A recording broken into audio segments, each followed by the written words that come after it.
Hi, you wonderfully created. Welcome back to Created I Am. I had to take a much needed break. I needed time for intentional rest. So after changing my flooring and decluttering my room, I decided to put together a calendar so I could get more focused with my time. I'm going to use 6 pieces of paper, allowing them to be divided into 12 to create a year overview.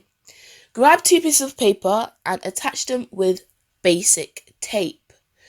I decided to tape one side at a time and then attach the other one, aligning it as neatly as possible. As you can see, I didn't cut the tape, I simply unrolled it and then continued that strip, lining things up carefully, which makes things a lot easier later when you attach the washi tape.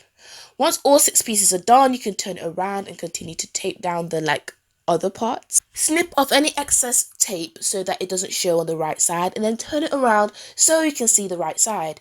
You don't have to use washi tape at this point. If you want to, you can just go on to the next stage or just use pen to finish off those edges and decorate it.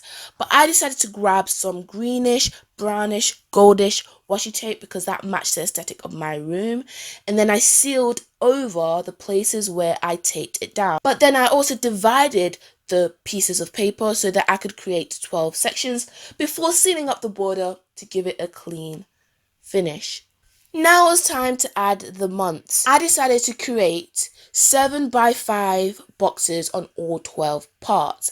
Now some months will need more than 7 by 5 boxes. It may need 7 by 6, but what I ended up doing is just dividing my 5th row if that was needed. Once that was done, with a pencil or a thin pen, you can mark on where your first date will be and when the last day will be of each month. Then you can go back and, do your nice typography, whatever the word is, for your month's labeling. And then go back with your final pen to then actually write down the specific date. If you want to, you can add Monday, Tuesday, Wednesday, all that good stuff to your calendar. It's your calendar. You might even want to give yourself a note space for each month so you can add additional information. You can see mine was a very rough kind of look style. Again, that fits the way I'd have my room done. And that's it. A really simple, cheap calendar for you to use. All you then have to do is mark on key birthdays or events. Probably not the way I'm doing it. Maybe you mark them on before you put it up. And as you plan out your year, do remember that you are wonderfully created.